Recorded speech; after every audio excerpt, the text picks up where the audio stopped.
Hurricane Dorian continues to strengthen and threaten the Atlantic coast of the United States, and we're learning more about its impacts on the Bahamas through video and pictures from that country. There are already a number of efforts underway to provide disaster response there, including a group known as Team Rubicon. It's a nonprofit veteran service organization. Art delaCruz is the Chief Operating Officer of Team Rubicon. He joins us now to talk about their efforts on the ground and in the Bahamas. Art, you have a team due to land today under highly unfavorable conditions, of course. Have you heard from your team since leaving New York this morning, and what's the sit rep on the ground? You know, we haven't heard from the team that's making their way to the Bahamas just yet, but certainly some of the peripheral messaging is there's a ton of devastation there.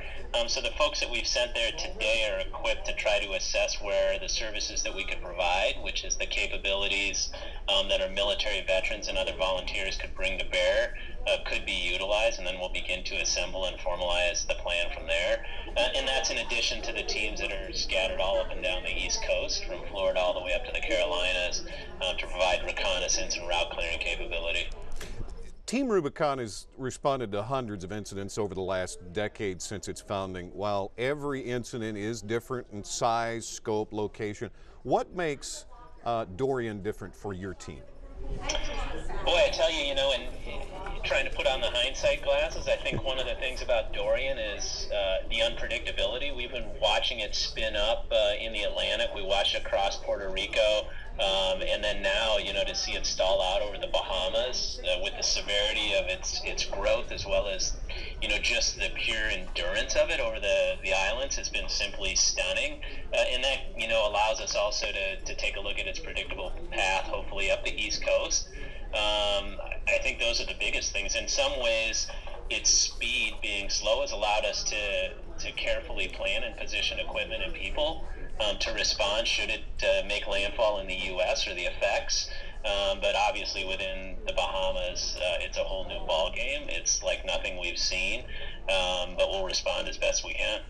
So part of your response to Dorian includes what's known as route clearance. That's where you go in and essentially clear a path. What's different about your approach and methods than, say, a local responding agency? Yeah, I think what's important to note is we'll always do it in coordination with the local authorities. What we bring is just additional capabilities. We've got people that are trained to use heavy equipment, people that are trained as, sawyers. So we've got the equipment and the training to be able to, hopefully mitigate any of the blockages that happen along public roadways so survivors can connect with the services that the local authorities have and vice versa. For us, I think it's just there's going to be more than enough to go around, and we're someone to augment the team and do it in a safe, predictable fashion that's coordinated with authorities. How many team members for Team Rubicon do you have responding to Dorian right now, and what are their roles? Gosh, we've got people across the country that are helping remotely. They're standing by to take in calls for distress as well as calls for need. We've got folks in Grand Prairie, Texas, probably 45 to 50 people there that are helping to organize and equip the people that have moved forward. And then we've got 6 or 7 teams scattered across the Southeast, in addition to a bunch of volunteers at the ready to respond. And those volunteers, we have 105,000 volunteers across the country, and we will reach into that group of people to see who can respond when the time comes for people to bring their skills and experience to bear. Let's talk a little about Team Rubicon for people that may not be familiar with your organization. When it was founded nearly 10 years ago, a veteran service organization, how has your scope of work changed since then? Since it was founded in, as you said, almost 10 years ago in Haiti, the organization has really begun to go through a couple of different phases. It started out primarily international response, and we really began to figure out that domestic response was the best way to serve the communities in the United States that were affected by disasters, and actually activate our veteran population and give them the ability to reconnect through Team Rubicon and disaster response with community identity and purpose.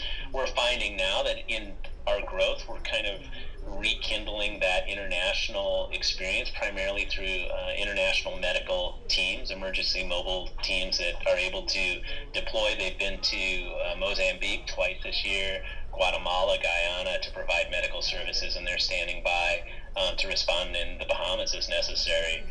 So it's really been different points of inflection.